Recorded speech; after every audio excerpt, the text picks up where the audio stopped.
Hello, friends. I haven't talked about a topic for a while, so I thought I would talk about a topic tonight, and that is change. I spent the morning learning about AI art.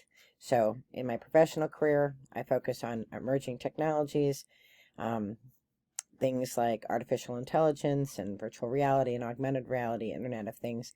I use these things to teach literature. And that's how I got interested in it. Now I help faculty use it no matter what discipline they teach. AI, ChatGPT, it's all the rage right now. AI art, huge conversations about it, and lots of positives, lots of negatives. And like what I like to say about technology is that technology, all of it can be used for good and it can be used for ill. And a good example of that are drones, what are considered drop drones that can carry weight. During the damage that happened in Puerto Rico, we used drop drones to carry supplies into areas where trucks could not go. Awesome use of those drones. Those drones can also be used to drop bombs and chemical warfare. So those drones can do good and bad things. The technology itself isn't good or bad. It's how we as humans use that technology. And that is true with artificial intelligence. It's true with ChatGPT, and it's true with this AI art. I'm very interested in the legal implications of AI art and AI writing as a writer. I spent a good part of the morning creating AI art, and it was fascinating to me. It was blowing my mind. So then I was trying to look for reverse lookups to see if any of the art was stolen from somewhere, from artists, because that's one of the things that artists are saying is that these AI generators are taking their art and repurposing it. But I could not find original art pieces, and I don't know how, at least in the United States, how derivative law works. So these images are definitely, you can see there's some, like I did Celtic woman, and there's like one that made me laugh that had like 6 pairs of hands folding over top of each other. So they're not always perfect, and they are kind of pulling in from different images. So they're definitely composites. So interesting, fascinating stuff. I could go on for days, but this is a spiritual channel, and you're thinking, what the hell does that do with anything, PRG? Well, later on in the day, I took my son down to Barnes & Noble, and we have a system of the way we do things. We sit in the cafe. I used to be a fan of their hot chocolate, but it was pretty gross this time. But anyway, we went down, and he's looking around for his books, and he comes and he sits with our stuff, and then I go and look around. And back in the olden days, back 2 years ago, before the pandemic, it was really hard to find books on spirituality. You could find books on Christianity, and Judaism and the sort of the big major religions, but other spiritual traditions, paganism, witchcraft, things like that. I mean, they had a little section, but it was tiny. Well, what struck me is not only were there count them, 3 aisles of like New Age spirituality stuff. There were tables, things were on sale, like about numerology and, the chakras and, you know, moon studies and runes and all kinds of things, witchcraft, all different kinds of witchcraft. I mean, you were lucky if you got a book about witchcraft in general back in 1992. Now you've got all the different kinds of witchcraft that are out there. And I was just really, really blown away.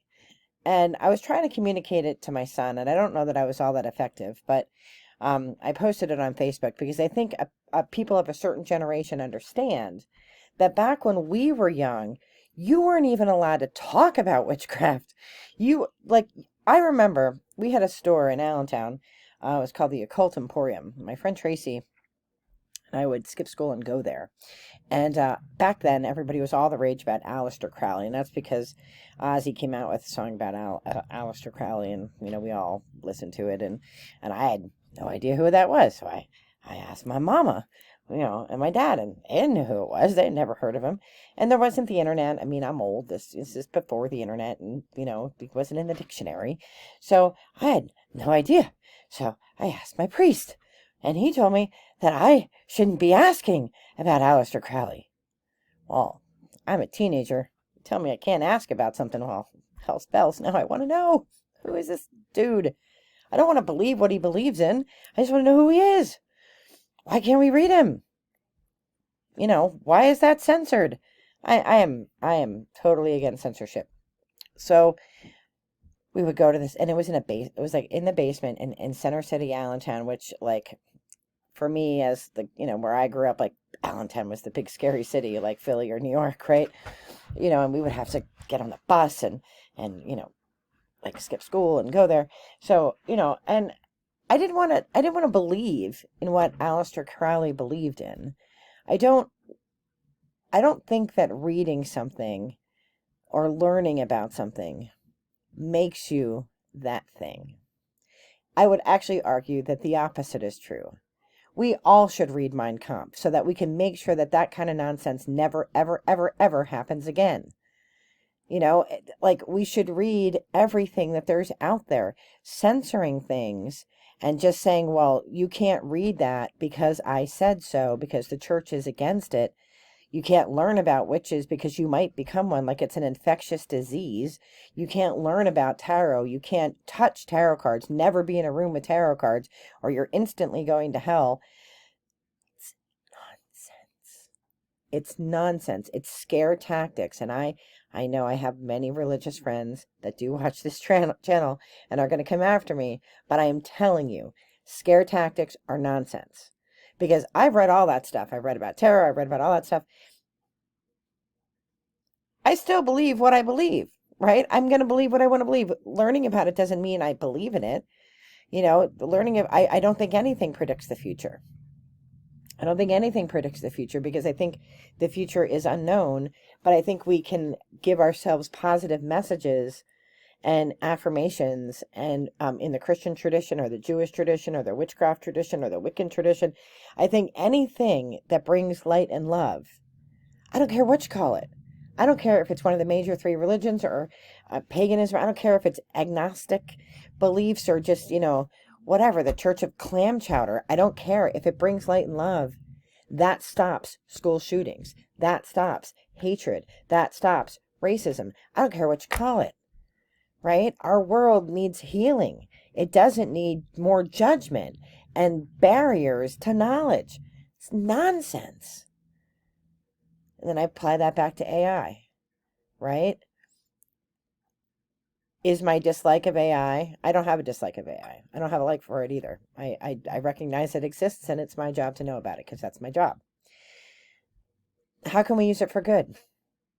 I know how it can be used for bad. I know it can steal the work of others. I'm an English professor, and I started learning about ChatGPT. I can't say it. I hate that name because I can't say it. ChatGPT. And the next day, a student used it to cheat on an essay for my American Romantics class on one of the assignments, Rip Van Winkle. So I took a screenshot, sent it back to him, and said, "We are a Catholic school. Do not do this. We're not going to play this. You do it again, you're out of the college, because I will bring you up on integrity charges." So how do I help faculty know when something is not authentic? And how do I help faculty create assignments that purposefully require students to be authentic? Right? My kid and I watch Columbo every night. Old school police work. We have a professor on our campus at Northampton who's old school. She's retired from the New York Police Department, New York City Police Department.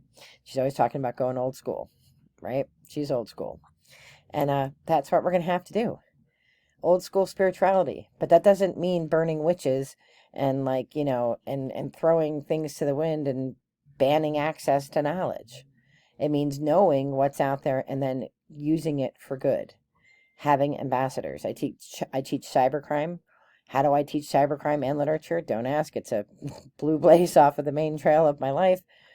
But it's because we need more ethical hackers. We need more penetration testers who can do the work of good in the world. And we don't get there by ignoring it.